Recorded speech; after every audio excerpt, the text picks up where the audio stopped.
Um homem que construiu uma casa, cavou fundo e colocou o alicerce sobre a rocha. Veio a enchente, a torrente deu contra a casa, mas não conseguiu derrubá-la, porque estava bem construída. Aquele, porém, que ouve e não põe em prática, é semelhante a um homem que construiu uma casa no chão, sem alicerce. A torrente deu contra a casa, e ela imediatamente desabou, e foi grande a ruína desta casa. Palavra da salvação. Glória a vós, Senhor.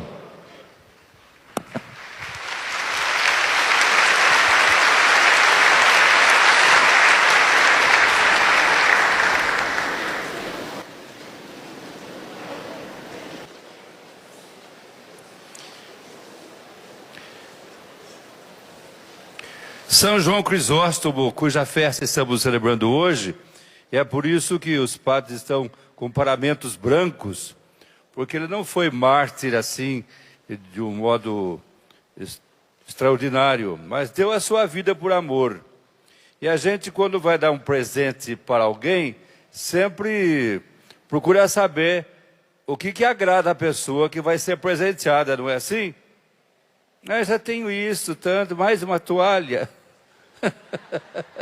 Hoje falaram para mim assim, não, mas cada uma é cada uma, né? Hoje eu recebi uma toalha bordada com o símbolo da pastoral, eu nem vou usar no banho, acho que vou pôr assim no altar, aquela toalha, né? Mas qual é o presente mais bonito que vocês podem oferecer para Deus? Então o presente mais bonito foi aquele que Jesus fez. E o que ele fez? Assim, eu vim para provar que eu amo o Pai. Eu vim para provar que eu amo o Pai. O Pai me ama, né? Então, se a gente faz coisas que não são do agrado de Deus, depois quando vai colocar no altar, sente-se assim um pouco fora da liturgia. Eu sempre pergunto assim aos seminaristas, como disse, já ordenei 170 padres, e eu agora, os 171, vou pular para 172, porque 171, não sei o que significa aí, né? Bom. Aquilo que você faz durante o dia, durante a semana, você tem a coragem de colocar sobre o altar? Eu estou fumando maconha que ninguém está vendo. Mas se você é cristão, você tem coragem de colocar maconha no altar? Não, então, se você quer oferecer assim algo agradável a Deus, evite aquilo que não está de acordo com a vida. Eu fui uma vez assim, agraciado com uma viagem na França e fui visitar a igreja de Santo Irineu. Você sabe que existe Santo Irineu? Não sabiam? Foi um grande bispo, mártir, e ele deixou assim escrito: a vida é o melhor presente que você pode oferecer a Deus. Né? Não adianta você assim colocar sobre o altar coisas bonitas se a sua vida não pertence a Deus. Então nesse instante eu faço assim um exame de consciência pessoal e partilho com vocês todos que tipo de presente no ofertório de hoje a gente pode colocar no altar. E se tudo aquilo que eu tenho feito merece ser colocado no altar. Então, a hóstia e o vinho são símbolos escolhidos por Jesus e escolhidos também pela igreja para dizer que vinho não nasce vinho, pão não nasce pão, vinho nasce uva. E para transformar a uva em vinho, ela passou por um sacrifício de doação de si. A uva foi amassada, ficou fermentando. Só depois é que surgiu esse líquido. O pão também não nasce pão. O pão nasceu trigo, já foi fruto do trabalho, e depois passou por uma série de exercícios de doação de si. Ele foi apanhado, ele foi colhido, foi triturado, foi posto no forno, e depois é que veio o pão. Então, tudo que é bom custa. E é por isso que nós não colocamos mais no altar nem bezerro, nem cordeiro, nem qualquer outra coisa. O que a gente coloca no altar é aquilo que fazemos por amor. Então, a missa, a liturgia que nós estamos celebrando, não é alguma coisa desvencilhada do estilo de vida que eu levo. Eu preciso preparar a minha vida, a minha missa, a começar de segunda-feira, pensando assim, isso eu vou colocar no altar. Então eu vou caprichar direitinho, né? E vou fazer disso uma oferta agradável a Deus. Agora, tudo aquilo que é falta de sobriedade, normalmente não agrada a Deus. Bebeu demais, vou oferecer a Deus o que eu vou oferecer demais? Eu comi demais, guloso. Você vai oferecer a Deus a sua gulosidade? Pratiquei sexo extraviado. Você vai colocar no altar? Falei mentira. Você vai colocar no altar? Falei mal dos outros. Eu vou colocar no altar? Então,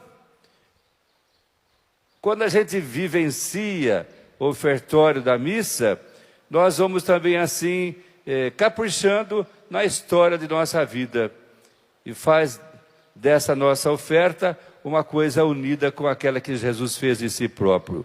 E Jesus disse assim: o Pai me ama porque eu dou a minha vida por amor. E dar a vida por amor também exige inteligência, porque o amor não é assim ignorante. A gente ama quando sabe escolher entre as coisas que podem ser feitas, as que convêm mais para a nossa vida. Porque Jesus veio trazer vida plena e eu não posso assim me contentar com uma vida parcial. Digamos assim que o engenheiro faz uma casa e a casa, depois de um tempo, cai, como foi dito pelo Evangelho. Você não vai dizer assim: olha, o engenheiro dessa casa é muito especial, porque a casa dele caiu. Ninguém vai, assim, convidá-lo novamente para ser engenheiro da próxima casa, não é isso? E se a sua vida é um projeto que está caindo, não é glória de Deus. Então, a glória de Deus é a vida que a gente leva. E a sobriedade faz com que tenhamos cuidado de não exagerar, mesmo nas coisas boas. Não exagerar assim naquilo que não convém para a nossa vida sadia, plena, agradável a Deus. E para agradar a Deus é preciso agradar também ao próximo, não é isso? São João Crisóstomo, ele não só viveu uma vida assim, agradável a Deus, mas ele, com eloquência, traduzia isso e ensinava o povo de Deus a santificar a própria vida. E ele hoje é cultuado como santo, um bispo santo, não é isso? A gente precisa também assim santificar a nossa caminhada nos passos que a gente dá. Porque se eu vou dando um passo errado e amanhã dou outro passo errado, eu vou extraviando a minha direção e chego no lugar nenhum. Como aquela canção que dizia assim: eu corro 190, 200 por hora, sigo caminhos que me levam para lugar nenhum e apago o rastro para não saber voltar. Estou transviado, não é? Fora do caminho. Vocês viram que eu convidei outras vezes o Cardoso, porque o Cardoso traduz com canções aquilo que eu estou dizendo. E canta bonito, não é? Mas se ele cantar bonito e a vida dele não for bonita, também não é cantando só que a gente canta a Deus, né? Mas nele, por felicidade, coincide a vida que ele leva e a canção que ele interpreta muito bem. Essa canção tradicional, My Way, meu caminho. Meu caminho. Vamos, depois que você cantar, fazer mais algum pequeno comentário.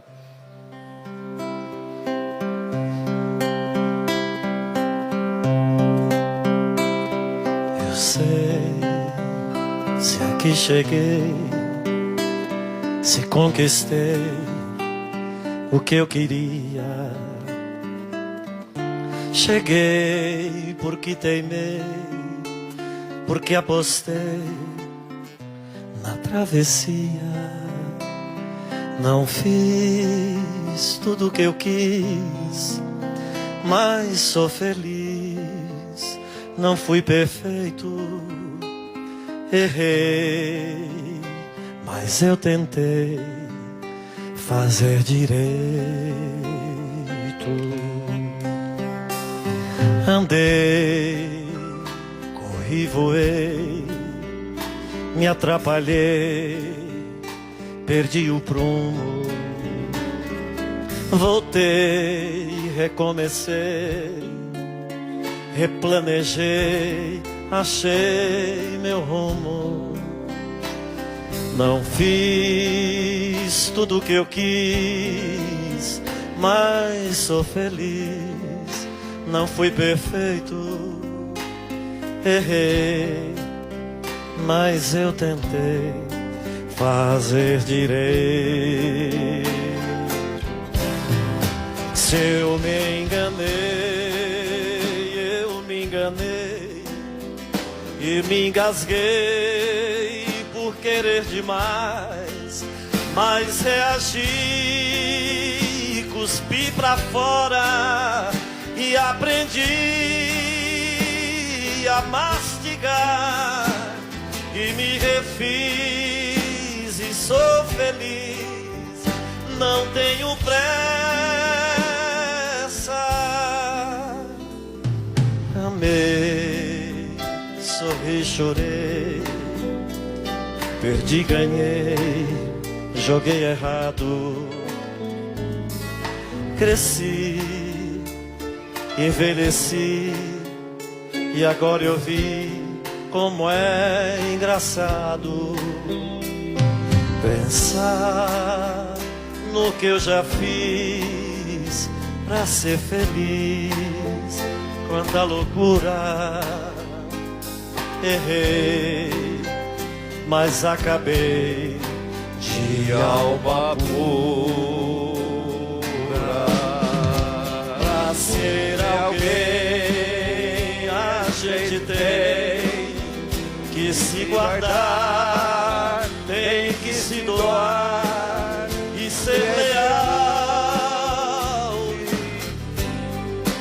e não fingir e não mentir. Se eu errei, errei tentando fazer direito. Se eu errei, errei tentando Fazer direito.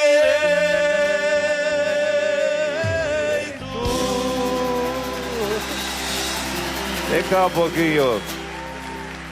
Ó, não vai embora não. Por que você gosta tanto dessa música e canta em todo que é lugar que você vai? É a história de quem... hoje o Padre Manzotti disse algo assim extraordinário. A gente não pode ter medo de errar. Deve se lançar ao risco. E errei tentando fazer direito. E isso fala muito da nossa imperfeição, do quanto nós somos limitados, do quanto nós somos frágeis. E quando cada um de nós é chamado a viver uma vocação que é bem diferente de profissão, o risco é constante, né? De viver uma vocação com fidelidade, em primeiro lugar, é um escândalo, né? Você já vive algo extremamente diferente daquele que é o convite do mundo. E eu acho que essa canção traduz com fidelidade aqueles que vivem verdadeiramente uma vocação. Ou seja, se entregam de alma e coração por inteiro àquele ideal pelo qual eles um dia escolheram e abraçaram como causa de vida, Como a gente, quando vê o Cristo na cruz, ninguém diz, nem tão pouco amor, nem tão pouco amizade. Sem medo, diz, é paixão mesmo. Quer dizer, porque só os apaixonados vão até as últimas consequências, né? E a gente passa a acreditar que quando a gente faz algo apaixonadamente, está o brilho nos olhos. As pessoas apaixonadas ficam com as maçãs rosadas, os olhos brilham. E a gente não se apaixona só por um homem ou por uma mulher, a gente se apaixona por um ideal, como vocês aqui da Pastoral. Beleza. Obrigado. Bom, por falar em paixão, eu quero trazer para vocês, partilhando, algo que aconteceu comigo. Pequeno ainda, morava no sítio, ia na escola a pé, 6 quilômetros, ida e 6 de volta. E no domingo a gente também ia à missa. E a missa era às 5:30 da manhã, porque o pai e a mãe tinham que dar de comer para os animais, molhar a horta, etc. E na sexta-feira santa, também depois a gente foi convidado a ir na paróquia para participar daquela função da Santa Cruz, né? Mas chegando no riacho, que fazia parte da nossa propriedade, havia uma enchente e levou embora a pinguela. Sabe o que é pinguela? Então não precisa explicar, né? Então não foi possível a gente ultrapassar. Voltando para casa, a mamãe querida, ela enfeitou assim a mesa, colocou uns ramos de flores, um crucifixo e uma vela acesa, e perguntou assim, por que hoje é sexta-feira da paixão? Amanhã é a exaltação da Santa Cruz. Hein? Por que hoje é sexta-feira da paixão? E nós éramos 4 irmãos, nascemos de 4 em 4 anos. E se você quiser dar presente, eu sou do 4, do 4, do 40. E o mais velho nasceu no dia 8 de 8 de 28. Bom, ele falou assim, paixão, me lembro que no ano passado a gente foi lá na Igreja dos Frades em Piracicaba e houve a encenação da paixão. E a encenação é assim, tirar a cruz estava com Jesus, tiraram o prego da mão direita, o prego da mão esquerda, o cravo do pé, e cada um desses objetos foi dado para uma pessoa. No fim tinha 20 pessoas assim, que recebia nas suas mãos algo que fez parte da paixão de Jesus, o sofrimento de Jesus. Minha mãe falou assim para ele, para o meu irmão mais velho, bem, para mim paixão não é isso não. Paixão é o que eu tenho pelo seu pai. Ué, que danada. E paixão é que o seu pai tem por mim. Nós enfrentamos tantas dificuldades, mas vencemos a vida. E paixão mesmo é o que nós temos por vocês, queridos filhos. E aí, ela deu um beijo em cada um dos filhos, e como eu era o caçulinha, ela caprichou. Caçula, né? Pegou no meu nariz e falou assim, no dialeto italiano, meu sanguinho, quer dizer, sangue meu. E disse assim, se Jesus não tivesse uma grande paixão, ele não teria feito o que fez. Foi por um amor maior. Quando Jesus disse assim, fazei isto em memória de mim, não é só repetir as palavras da missa, é trazer para a missa aquilo que custou, sacrifício para amar mais, a paixão. Amanhã é dia da exaltação da Santa Cruz, que a gente se prepare para de fato colocar no altar um amor maior. Não é esse amor recíproco só que tem entre casais, mas o amor de Jesus. Não fosse uma grande paixão, não teria feito o que fez. E depois disse, amai-vos uns aos outros, como eu vos amo. E quando a gente cuida de drogados, dependentes químicos, não basta um amorzinho sentimental, porque muitas vezes eles são ingratos, muitas vezes não correspondem, outras vezes fogem das casas de recuperação, não poucas vezes eles roubam as coisas até da própria mãe. É preciso um amor maior. Então a pastoral da sobriedade trabalha com amor maior. Fiz-me entender? E não queiram fazer parte como agentes da pastoral da sobriedade se vocês não aprenderam de Jesus o que é esse amor maior, que faz do nosso dom uma gratuidade. Não estou amando você porque eu quero que você me ame. Eu estou amando você porque Deus te ama e eu já sou amado por Deus. E quero partilhar com você esse amor que recebi de Deus e através de Jesus Cristo na sua paixão. Fiz-me entender? Porque tempos atrás um amigo meu toda hora falou assim: vocês entenderam? Eu falei, mas não é assim que pergunta, é falta de respeito. Vocês entenderam? Ué, se você falou claro, as pessoas inteligentes entendem logo, né? Então eu digo assim, será que eu me expliquei?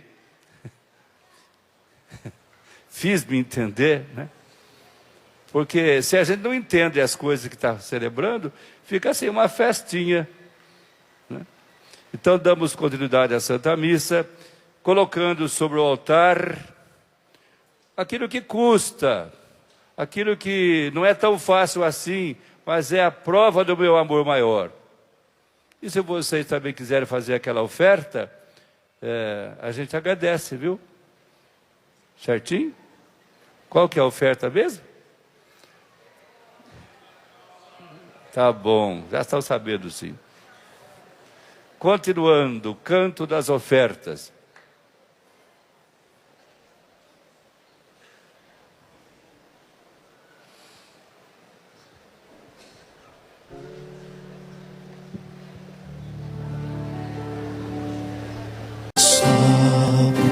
Espírito de Deus, sobre o clamor